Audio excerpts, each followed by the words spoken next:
Right. Last time ఆక్షన్‌లో 29 లాక్స్‌కి ఆయన గెలుచుకోవడం కూడా జరిగింది. మరి మరొకసారి ఈసారి కూడా ఈ లడ్డూని ఆయన సొంతం చేసుకోవడం జరిగింది. సో ఎలా అనిపిస్తుంది ఏంటన్నది వివరాలు తెలుసుకుందాం. సో ఎలా అనిపిస్తుంది సార్ ఈసారి కూడా మళ్ళీ మీకే లడ్డు అనేది వరించడం అనేది ఇది నిజంగా దేవుడి అనుగ్రహం అనుకోవచ్చా? అవునమ్మా. బిగ్ టీవీ ప్రేక్షకులకు ముందుగా ధన్యవాదాలు అండి.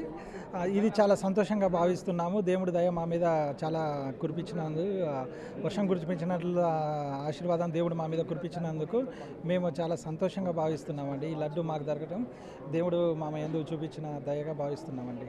అండ్ వచ్చేటప్పుడు అనుకున్నారా ఈసారి కూడా నేనే తీసుకెళ్తాను అని చెప్పి ఏమైనా? అనుకున్నాము. వచ్చేటప్పుడు కాదు, నిన్న ఒకసారి అనుకున్నాము. అది తీసుకుందామా లేదా అన్న చిన్న ఆలోచన ఉండేది.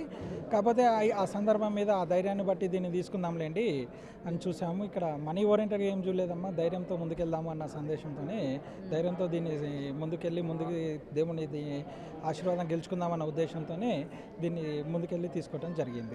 అమౌంట్ పెరుగుతున్నప్పటి నుంచి మీకు ఎలా ఉందో కానీ చూస్తున్న మాకైతే చాలా అమ్మో ఎలా ఎక్కడి వరకు వెళ్తుందో ఏంటో అని చెప్పి ఆ పాయింట్ మనం చూస్తుంటే మీరు అమౌంట్ పెంచుకుంటూ వెళ్తే సో మీకు ఎలా అనిపించింది అసలు ఆయన చెప్పుకుంటూ పోతుంటే? నా హార్ట్ బీట్ ఇప్పటికీ కొట్టుకుంటుంది మేడం, నిజం చెప్పాలంటే. అవునా?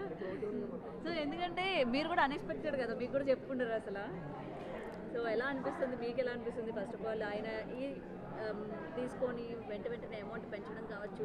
సో సాధారణంగా అంటూ ఉంటారు కదా వైఫ్లు, అబ్బా కొంచెమైనా అడగొచ్చు కదా, చెప్పొచ్చు కదా, ఏంటి నా ఇలా పెంచుకుంటూ పోతున్నారు అని చెప్పి. అలాంటిది ఏం లేదండి, తనతో పాటు నేను ఏకీభవిస్తాను. ఓకే, అంతే అండి. Okay okay. సో ఫైనల్గా ఏం చెప్తారు? ప్రసాదాన్ని మా అందరికీ పంచిపెడతారా మరి? కంపల్సరీగా పంచిపెడతామండి.